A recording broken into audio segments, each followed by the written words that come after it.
Hey everybody, I am waiting for me to connect. It looks like I am finally connecting. I have heard that there have been quite a few glitches with trying to go live on LinkedIn in particular. I should be streaming now on YouTube, Facebook, LinkedIn. Welcome everyone.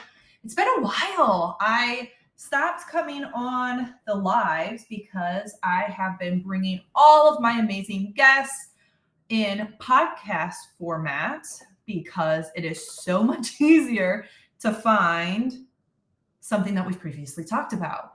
And I only bring on guests that have amazing things to say. And then when I've got somebody who's like, I'm experiencing this problem, and I say, oh, I did a live with so-and-so, you got to watch it. It explains it all there.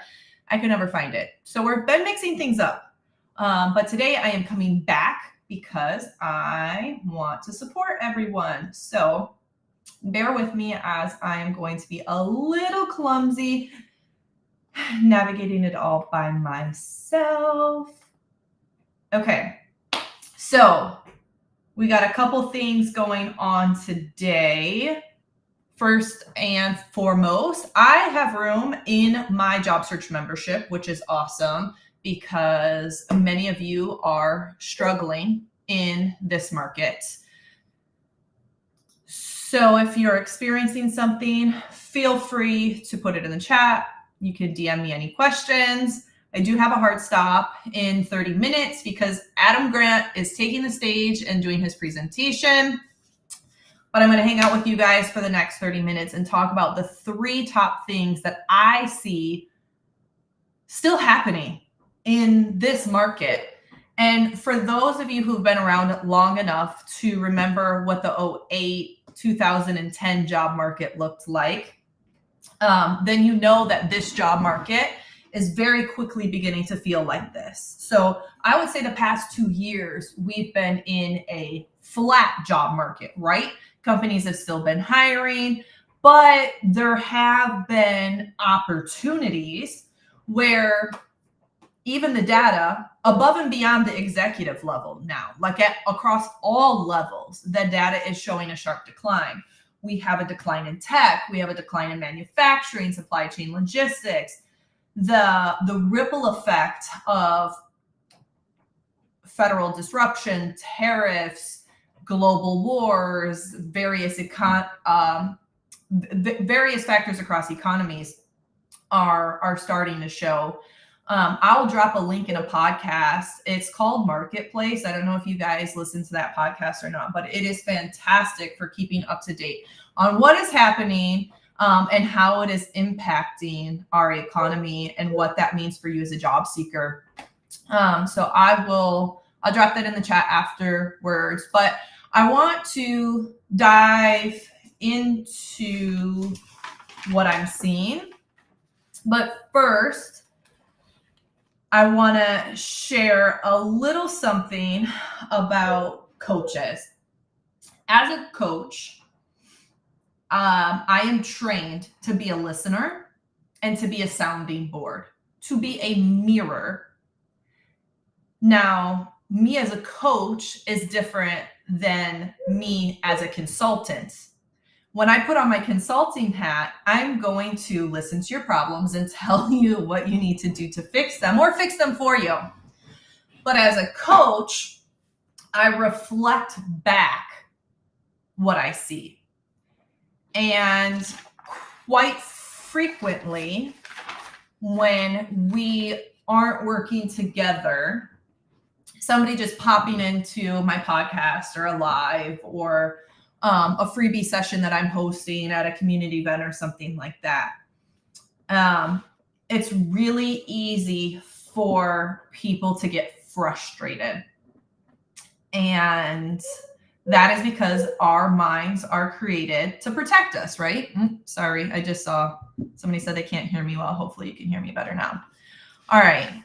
So as we're thinking about how our minds work, it's a lot easier to be on default than to change the way we're doing things. And so as I talk for the next 20 minutes, if your mind continues to go, but I already tried that.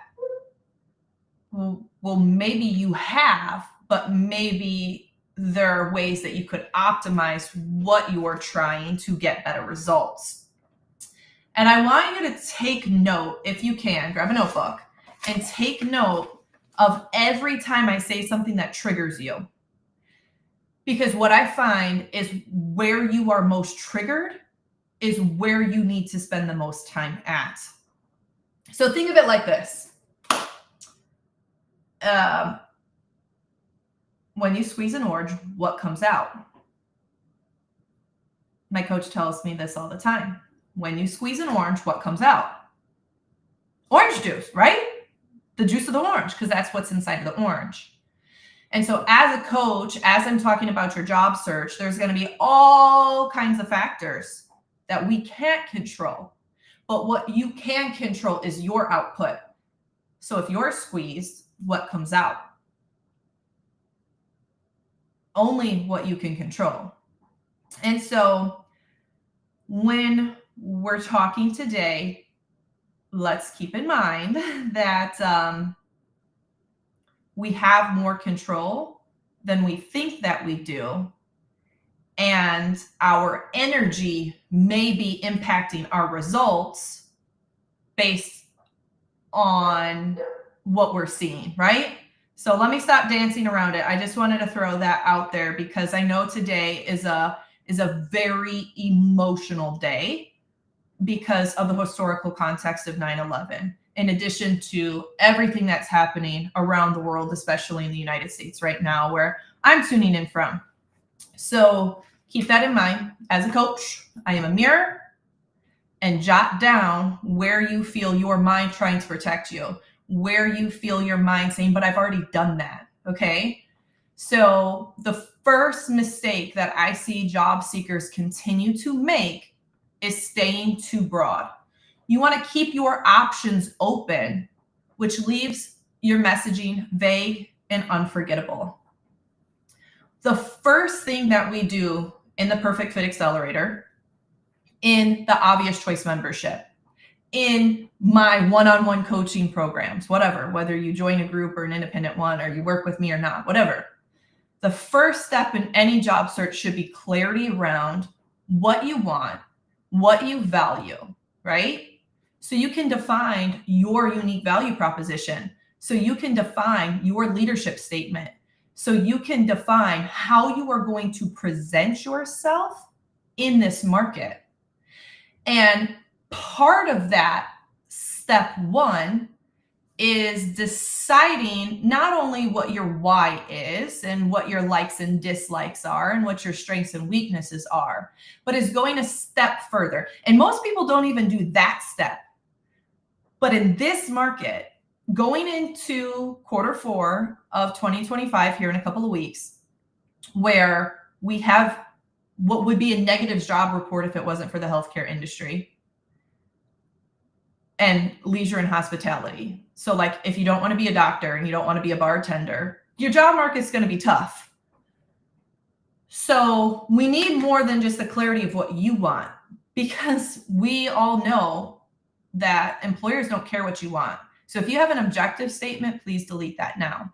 What you need is a unique value proposition. If you're in marketing, you know what that means. If you're not, Google it real quick.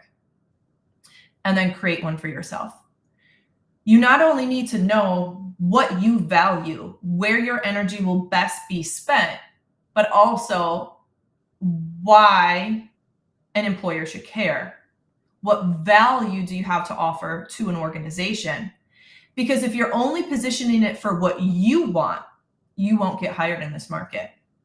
It has to be about where your skill set lies for individual organizations and individual roles in this type of tough market.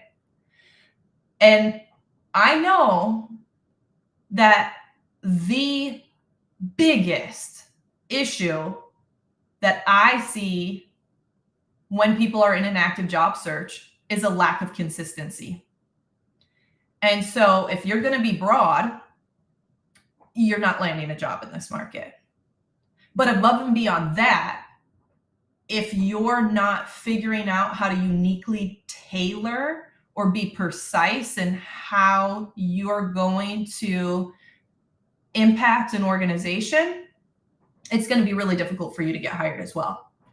Companies are expecting with AI that you're doing deep market research.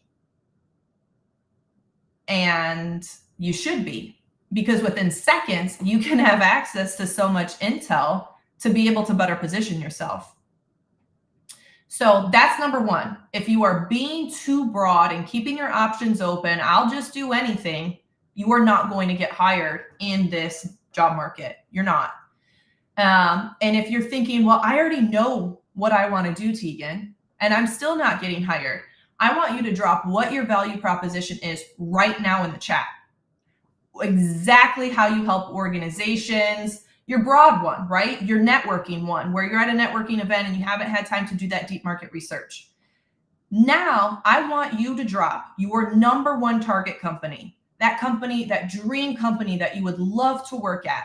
You know what their product is, who their competitors are, they're close to home, whatever. And I want you to drop your tailored unique value proposition statement for your target company. And if you can't do those two things immediately, then you've got more work to do here. So when I'm holding this mirror up and saying, don't be too broad, and you're saying, no, I know exactly what I want to be. I want to be a chief people officer. Great. For startups, for Fortune 500s. Do you want to tackle employer branding and partially marketing, talent acquisition? Like what all is that? Is there going to be business development under that, depending on if you're going to be with a smaller company or a larger company?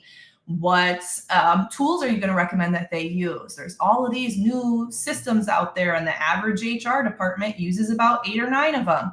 How are you going to implement an AI strategy? How do you function with cross-functional stakeholders to get people engagement to where you would like it to be and as a priority in the organization? How do you dance around DE&I? Because your people still care about it. Most of your leaders still care about it, but it's a little bit taboo with the economic situation, right? Or the political situation, I should say. So my mirror to you right now is, you may think you've been specific enough with what you want to do and what you have to offer, but you may have some more work to do. Now, the second biggest thing that I'm seeing people do, and for those of you who do not know me, yes, I'm a resume writer, but I also recruit as well. So I'm looking at the chats right now, sorry.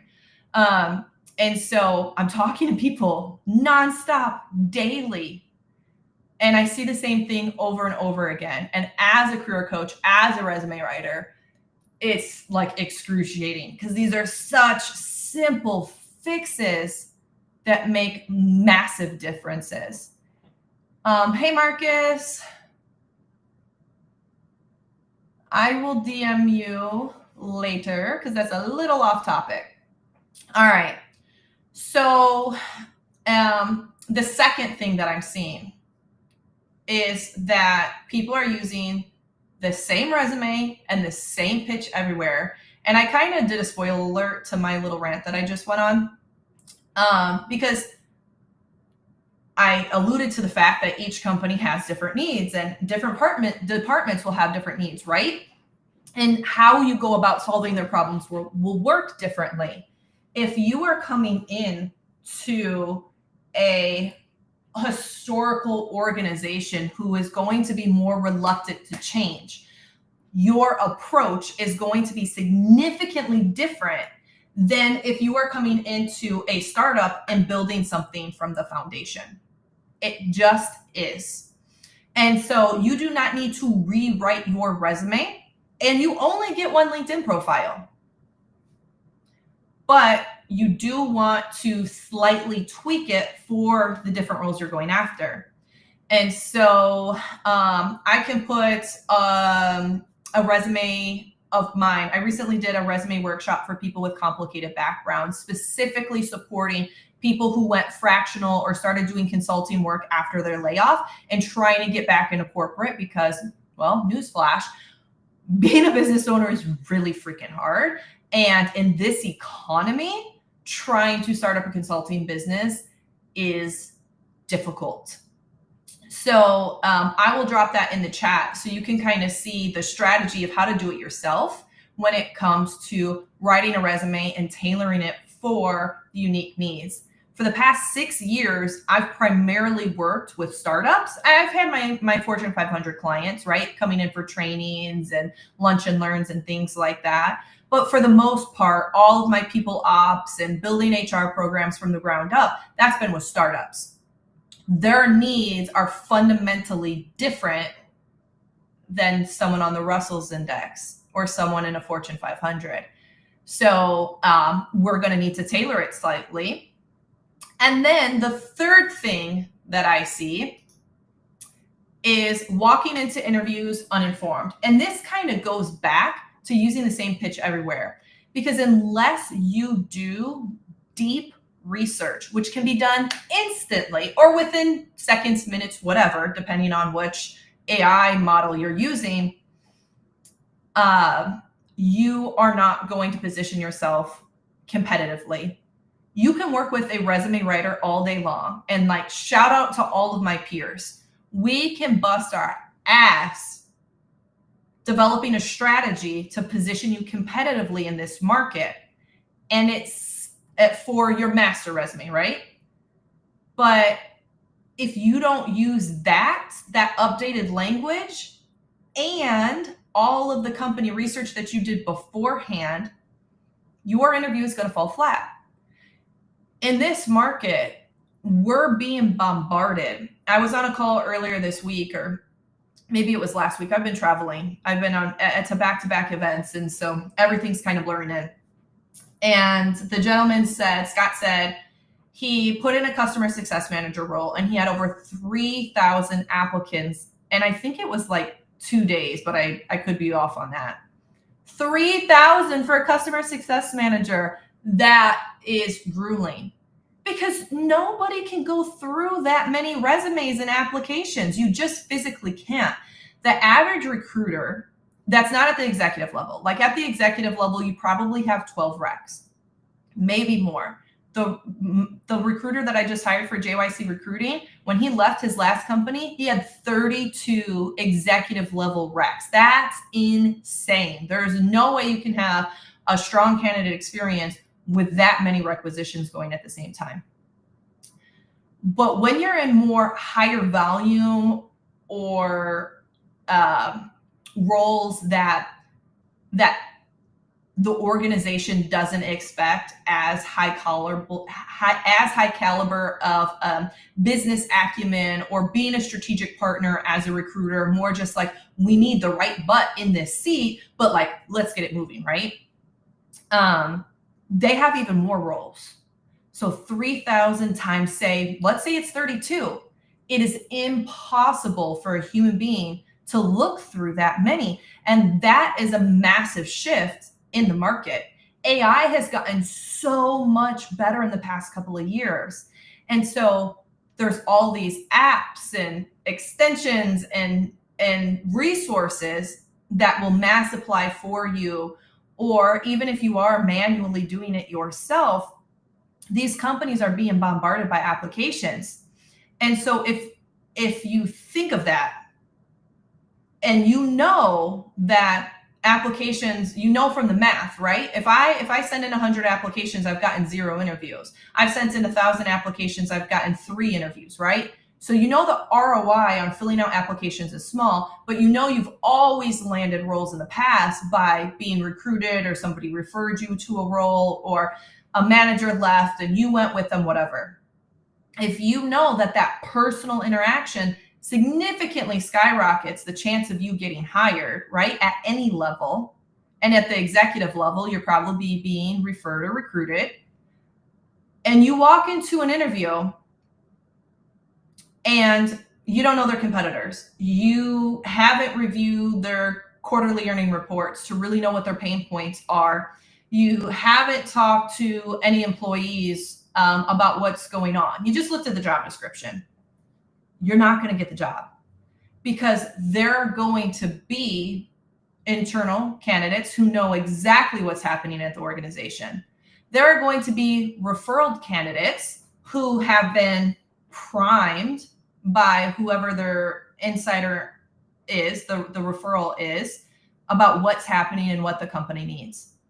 If you can't compete on the same level with someone who works internally, chances are you're not going to get that job. And all of what I'm saying, if you're feeling triggered right now, like who has time to do this much work in their job search? I'm going to hold this mirror back up to you. And I'm going to tell you, it is a lot easier than you think if you're organized. So let me share my screen real quick. Oops. That's an old picture there. Let's see. All right, let me share my screen real quick. Oh, my picture's here with that. Cool. Let me see if I can make this design a little bit different. It has been a while since. Yeah. Okay. So here is some of the things that I would love for you to see. So my weekly group membership has my award-winning online portal. This is what it looks like on the inside. This is just a welcome page, right? Where to start, how to register for our weekly calls, how to optimize your job search, and it just asks you what phase you're in, right? Phase 1, research and clarity, we talked about that. Then there's branding and positioning, which is a lot trickier. Oftentimes people need support. It is not uncommon, even at the executive level, it is really hard to read the label when you're inside the jar.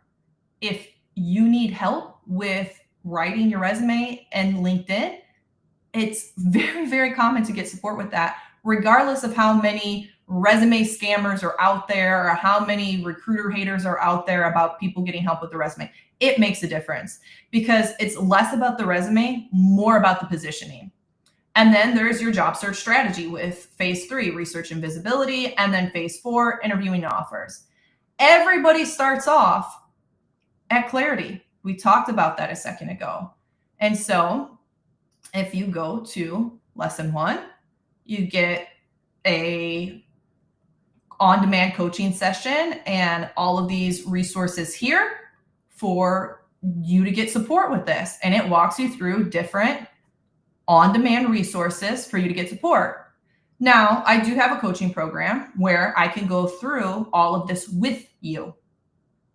The price point's a little bit different, okay? And right now, a lot of people are wanting something that's a little bit more affordable. That's why I made the Obvious Choice membership. And after you complete this, you get a one-on-one coaching session with me where we build out a custom job search strategy for you. So all of the resources that my clients have access to, that they invest in, you can create for yourself. You can get clarity on what you want. You can set up an optimal week for what your job search is going to be looking like. If you're being hit hard with rejection, you can come up with different coping mechanisms. If you're dealing with imposter syndrome, there's lots of different tools that you can do independently to work on that. And if you want to invest in having it all in one place, you can invest in a program like mine, or, there's tons of us out there, right? So first, you want to think about all of the inner work. You got to start there. And if you are frustrated in your job search right now, come back to this and have a clean slate. And then you want to make sure that everything that you did with that internal clarity is in alignment across your funnel. And that's a marketing term. So think resume, LinkedIn, portfolio, personal website, executive bio, anything else that you'll use, pitch decks, in how you're articulating yourself in your interviews, right? So I have all kinds of things in here. Templates, swipe files, graphics, different trainings. So you're not making things from scratch. But even if you don't have access to my program, you can still do this. If you are an executive and don't have a pitch deck, what are you doing? Why do you not have a pitch deck? You know what I mean? You can put in 10% different extra effort and stand out 100% compared to your competitors by being prepared with these resources. If you are an executive and don't have an executive bio, why not? What is your personal brand message, right? I help who solve what by leveraging how so that they can result. I'm known for strength with a track record of impact, and I'm focused on direction. I lead strategic area to drive high level outcome, aligning key functions or teams to deliver business impact. You need all of these statements. You have to have them memorized. And if you don't, you want to have post-its around your monitor to make sure that your positioning and your messaging is locked in. Because if you're communicating in generics or personal preferences, if you're not coming across as someone who's been through it and can continue helping organizations, what's going to be 2026. I mean, the economy has only gotten worse throughout 2025. Economic predictors are getting scarier and scarier by the day. This is going to send shockwaves through Q4 hiring decisions. We have to elevate how we're positioning ourselves, how we're coming across. And that's before we even get into job search strategy. But when you're thinking about job search strategy, how are you going to get visible, right? How are you going to work with recruiters? How are you going to position yourself as a thought leader? What companies are on your target list? How are you going to tap into that hidden job market, which is really just roles that aren't posted? Do you have all the scripts for follow-up notes, for networking, for thank you notes, all of that kind of stuff?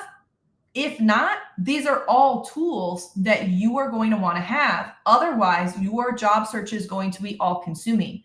If you do this prep work in advance and have everything set up as you're going through your job search, instead of repeating the same email over and over and over again, you have a saved template. When we are in our roles, we are strategic. And then we get in our job search and we are sloppy as fuck. Oops. We don't think as clearly when we're in a place of fear. And one of the most frustrating things that I'm experiencing right now, and I got to go because I got a date with Adam Grant, is interviewing, right? It is so hard to watch so many people land interviews and then miss out on the offer, knowing that they could have put more work into their prep, knowing that they pushed that off because, oh, I'm great at talking. Well, if you can't position yourself on paper or profile, you probably are missing something in the interview as well. Winging the interviews is not going to work in a Q4 job search this year. It's just not. And despite everything going on with wages decreasing and stuff like that, I still want you to negotiate your offer. You better be negotiating your offer. All of this is what my clients have access to. And all of this is technically at your fingertips too. All right, let me stop sharing my screen. I see I've got a bunch of questions, but me, I rambled forever. Hopefully that gives you answers to 3 things that you're probably going to be looking at. And I will come back. Well, I'll answer a couple. Okay. So Carrie says, any recommendations for finding a company's pain points? I like to do a Google search and see what articles are coming up. I like to look on the company page and see, I pay for LinkedIn, right? It's like what, $30 a month? And you can see some data there. And then for publicly traded companies, I like to go on their, look at their quarterly earnings reports and download it. I just upload it into ChatGPT and ask it to summarize, because nobody wants to read 100 pages of that. And they will tell you exactly what their plans are, exactly what they're struggling with. So many organizations, Q4, like in their Q3 reports, are saying they have to find a way to cut capital by Q4. The biggest line item on a P&L is headcount. And of course, talking to people who work at the organization, that's a great way. Kumar says, how can I start my journey in IT sector? There's lots of do-it-yourself ways, or there's lots of programs. There's a gentleman named Kevin that I can refer you to. I partner with Kevin quite a bit. He has a YouTube channel to help people break into tech. One of the cloud boot camps that I work with is digital cloud training. They're fantastic. They've got the cloud and AI path. There's lots of ways to break into IT. What if employer just wants external candidate by all means, regardless of how much internal candidate knows about the company? In some cases, that does happen. Organizations want fresh perspectives to come in, and that's outside of our control. But what we can do internally to get promotions or to stay relevant is elevating our executive presence. And I have a podcast coming out next Wednesday that's all about this, how to gain mentors, how to gain sponsors internally. So I will make sure to send that to you when it drops. Any recommendation for AI tools to help with job searching? Yes, I've got a poll coming out next week. I already have it scheduled. I will send you that list and hopefully crowdsource some new ones. I was recently just introduced to an AI tool that scrubs the internet and finds roles, but it doesn't apply for you. It asks you if you're interested in the role. So I'll send that one to you. I really like Teal for keeping track of the roles that you apply to, because that is one manual step that you can cut out. I'm not the biggest fan of tools that automate resume writing because they do a terrible job, in my opinion, unless you're like really an entry-level candidate. I really like Udemy it's like Grammarly, but for speech. It's fantastic for interview prep. It can give you feedback on your hand gestures, on your eye contact, on your filler words, and so on and so forth. If anybody else wants to join me at Indeed's Future to Work, I can drop the link in the comments. Adam Grant is about to come on and do his presentation on, let me see, the tension of transformations, navigating culture in a changing world. Well, don't we need that? For those of you who are putting all these questions in about how to join the Obvious Choice membership, I am going to let you listen to this little video that I have on the page. I've also got the link in the chat. If you want to do a $1 trial just to see how things are, if you're interested in it, just shoot me a DM and I'm happy to send it to you. I will see you guys soon. Hey, Tegan Bartos here, career coach and strategist for experience-rich professionals who are ready to land roles they actually love.